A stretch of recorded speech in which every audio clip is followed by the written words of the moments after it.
السلام علیکم ورحمۃ اللہ وبرکاتہ۔ حضرات ناظرین و سامعین، ہمارے محترم اور مکرم احباب،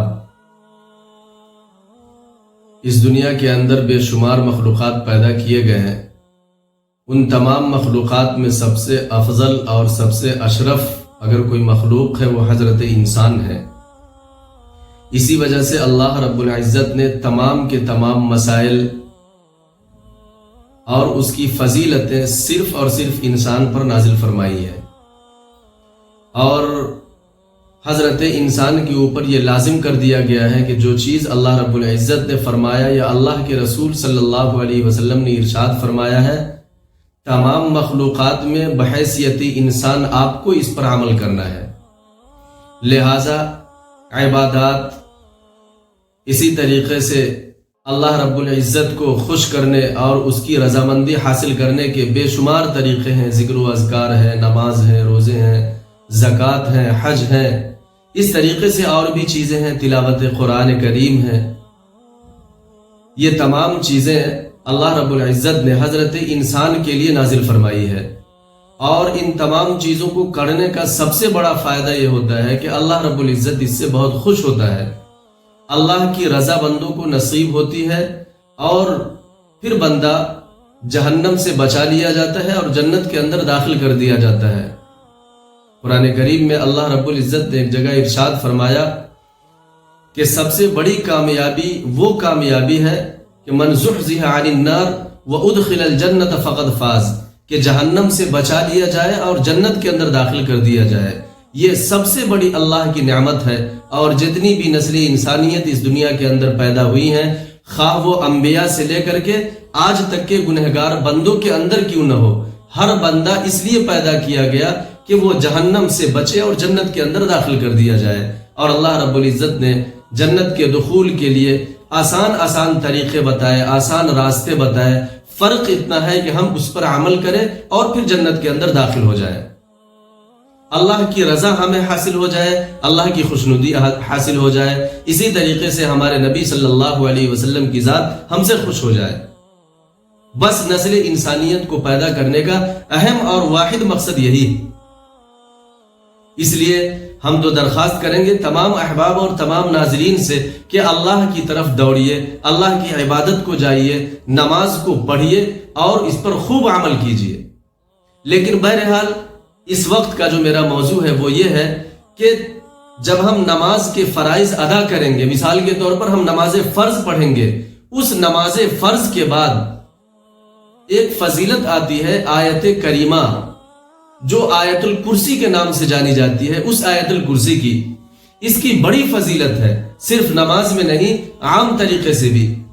حضرت ابی بن کعب رضی اللہ تعالی عنہ کی روایت ہے کہ آپ صلی اللہ علیہ وسلم نے حضرت ابی بن کعب رضی اللہ تعالی عنہ سے ایک مرتبہ ارشاد فرمایا کہ ابی بن کعب، بتاؤ کہ آپ کے نزدیک سب سے اہم قرآن کی کون سی آیت ہے؟ تو حضرت ابی بن کعب رضی اللہ تعالی عنہ نے ارشاد فرمایا واللہ تعالی اعلم، کہ اے ہمارے نبی صلی اللہ علیہ وسلم، آپ سے اور اللہ سے بہتر کون جان سکتا ہے؟ پھر اس کے بعد فرمایا اللہ کے رسول صلی اللہ علیہ وسلم نے، ابی بن کعب بتاؤ کہ آپ کے نزدیک قرآن کریم کی کون سی آیت سب سے زیادہ اہمیت اور افضلیت رکھتا ہے؟ تو انہوں نے ارشاد فرمایا اللہ لا الہ الا هو الحی القیوم، یعنی آیت الکرسی۔ اس کے بعد حضرت ابی بن کعب رضی اللہ تعالی عنہ ارشاد فرماتے ہیں کہ آپ صلی اللہ علیہ وسلم نے ہمارے سینے پر ہاتھ رکھا اور ارشاد فرمایا کہ اے ابی بن کعب، آپ کو یہ علم مبارک ہو۔ یعنی ایک بڑی اہمیت کا حامل یہ آیت ہے۔ اس کو عام دنوں میں بھی پڑھنے سے، عام وقت میں بھی پڑھنے سے فائدہ ہوتا ہے، اور خصوصاً ہر فرض نماز کے بعد پڑھنے سے اور زیادہ فائدہ ہوتا ہے۔ بلکہ جناب نبی کریم صلی اللہ علیہ وسلم نے ایک موقع سے ارشاد فرمایا کہ من قرأ آیت الکرسی فی دبر الصلاة المکتوبۃ کان فی ذمۃ اللہ الی الصلاة الاخری، کہ جو شخص فرض نماز کے بعد اگر آیت الکرسی پڑھتا ہے، اللہ رب العزت کے ذمے میں وہ بندہ چلا جاتا ہے، یعنی وہ بندہ اللہ کے سپرد ہو جاتا ہے. اور اس کے بعد ارشاد فرمایا فی ذمۃ اللہ الی صلاۃ الاخری، کہ ابھی جو آپ نے نماز پڑھی ہے، اس نماز کے بعد جو آیت الکرسی ہم نے پڑھی ہے، اس نماز کے بعد آنے والا دوسری نماز تک بندہ اللہ کے حفظ و امان میں ہوتا ہے. یہ کتنی بڑی فضیلت کی بات ہے. اور پھر جو بندہ اللہ کے حفظ و امان میں آ جائے تو پھر اس کا کون بال بیکا کر سکتا ہے.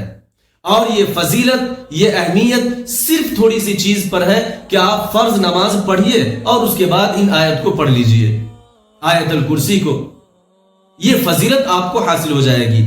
بلکہ بڑی حیرت کی بات ہے کہ اللہ کے رسول صلی اللہ علیہ وسلم نے ایک دوسری جگہ ارشاد فرمایا کہ اگر بندہ ہر فرض نماز کے بعد آیت الکرسی پڑھتا ہے تو موت کے سوا جنت میں داخل ہونے سے اس بندے کو کوئی نہیں روک سکتا.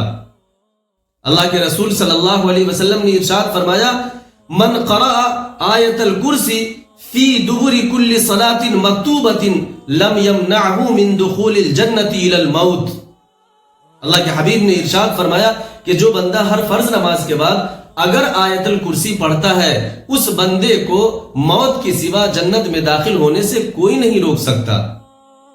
یہ دونوں روایت کو اگر بندہ سامنے رکھے تو تمام نسل انسانیت پیدا ہی اس لیے کی گئی ہے کہ جہنم سے بچے اور جنت میں داخل ہو جائے. اور جنت میں داخل ہونے کا یہ کتنا بہترین اور آسان راستہ ہے.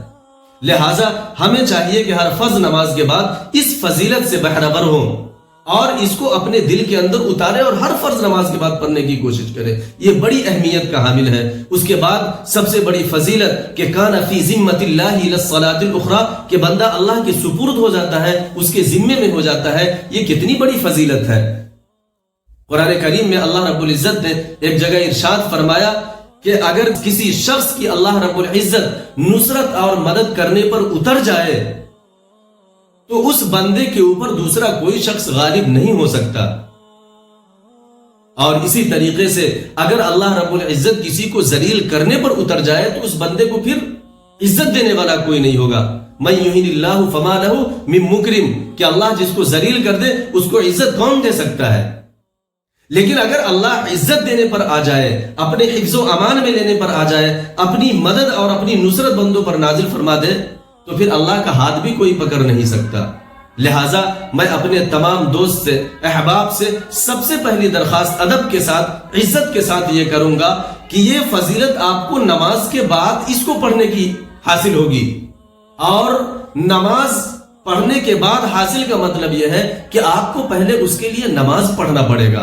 لہٰذا نماز کو اپنے اوپر لازم پکڑیے. اللہ رب العزت نے بندوں کے اوپر نماز فرض فرمائی ہے. ہر فرض نماز کے بعد اس آیت کو جب پڑھیں گے تو اللہ رب العزت آپ کو اپنے ذمے میں لے لے گا. اللہ رب العزت آپ کو موت کے علاوہ جنت میں داخل ہونے سے کوئی بھی چیز نہیں روک سکتی. یہ اللہ کے رسول صلی اللہ علیہ وسلم کا وعدہ ہے. لہٰذا میں اپنے تمام سامعین، ناظرین سے ادب کے ساتھ عرض کروں گا، درخواست کروں گا کہ آپ بھی اور آپ کی جو نسل ہے، آپ کی جو ضروریت ہے، ان تمام لوگوں کو یہ بات بتائیے کہ نماز پڑھو اور نماز پڑھنے کے ہر فرض کے بعد اس آیت کریمہ کو ضرور پڑھ لو. وہ آیت کریمہ ہم آپ کے سامنے رکھا اور اس آیت کریمہ کا نام آیت الکرسی ہے. اللہ لا الہ الا هو الحی القیوم لا تأخذه سنة ولا نوم له ما في السماوات وما في الأرض من ذا الذي يشفع عنده إلا بإذنه يعلم ما بين أيديهم وما خلفهم ولا يحيطون بشيء من علمه إلا بما شاء وسع كرسيه السماوات والأرض ولا يؤوده حفظهما وهو العلي العظيم. صدق الله العظيم. وآخر الدعوانا أن الحمد لله رب العالمين.